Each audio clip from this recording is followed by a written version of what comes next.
In the late 1980s, Nirvana was a leading figure in the American alternative scene, leading the grunge movement that challenged the standards of traditional mainstream rock and was influenced by the punk movement of the 1970s. Kurt Cobain, the band's leader, left a lasting impression on music despite passing away too soon in 1994 at the age of 27. Nirvana's music, which is primarily propelled by powerful riffs and pounding drumming, is the result of Cobain's frustration with society as a result of his upbringing as an isolated and lonely teenager. To his dismay, Cobain quickly rose to fame as the icon of a generation. The musician, who was never afraid to speak his mind, used his position to criticize the bands he was fiercely opposed to. When Cobain didn't like a band, he couldn't keep his mouth shut since he loved music so much. Here are 5 bands that Kurt Cobain never supported, ranging from classic rockers like Guns N' Roses and grunge contemporaries Pearl Jam and Alice in Chains. Pearl Jam. Cobain did not like the band because he thought they lacked innovation and were unwavering in their commitment to the grunge movement. Despite the fact that Nirvana and Pearl Jam were at the forefront of the grunge revolution that began in Seattle during the late 80s and early 90s. Cobain mentioned Pearl Jam and Alice in Chains in a 1992 interview with Flipside, revealing, "Those bands have been in the hairspray cock rock scene for years, and all of a sudden they stop washing their hair and start wearing flannel shirts. It doesn't make any sense to me.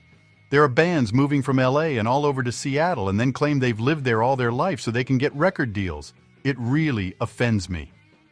Despite Cobain's comments on the band, he asserted that frontman Eddie Vedder is a really nice person, and "We've never had a fight ever, I've just always hated his band."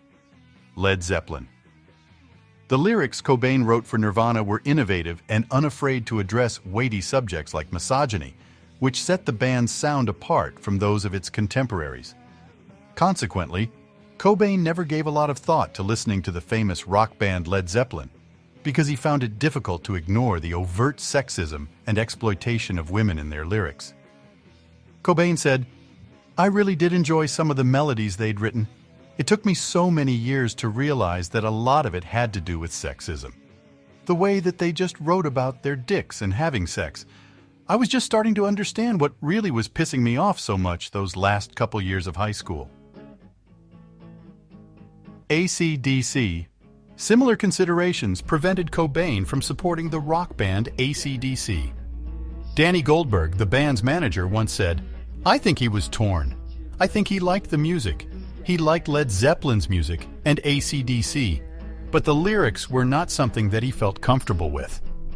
The feeling was mutual, with AC/DC's Malcolm Young sharing in 2016 that he was never a fan of the band. "Nah, singer's a blonde feller, bit of a poser." Despite the fact that Back in Black was the first song he learned to play on the guitar, Cobain wasn't vehemently opposed to AC/DC's music. He just couldn't agree with how the band was treating women in its lyrics. Guns N' Roses. During the 1990s, Cobain and Guns N' Roses leader Axl Rose had a well-known argument. "We're not your typical Guns N' Roses type of band that has absolutely nothing to say." This offended Rose, who made despicable remarks about Frances Bean, the newborn daughter of Kurt Cobain and Courtney Love, claiming, "If the baby is born deformed, I think they both ought to go to prison." Cobain once more criticized Rose in a 1993 interview with The Advocate, saying, "The guy is a fucking sexist and a racist and a homophobe, and you can't be on his side and be on our side." The Grateful Dead.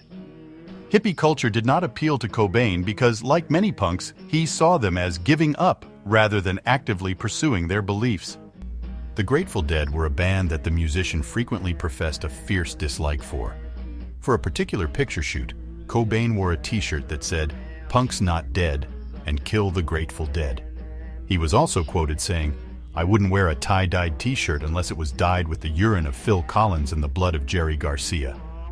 The beginning of Territorial Pissings, where Chris Novoselic seems to poke fun at the hippie anthem Get Together by Chet Powers, further alludes to the fact that Kurt Cobain and company were not fans of the music associated with much of the hippie movement.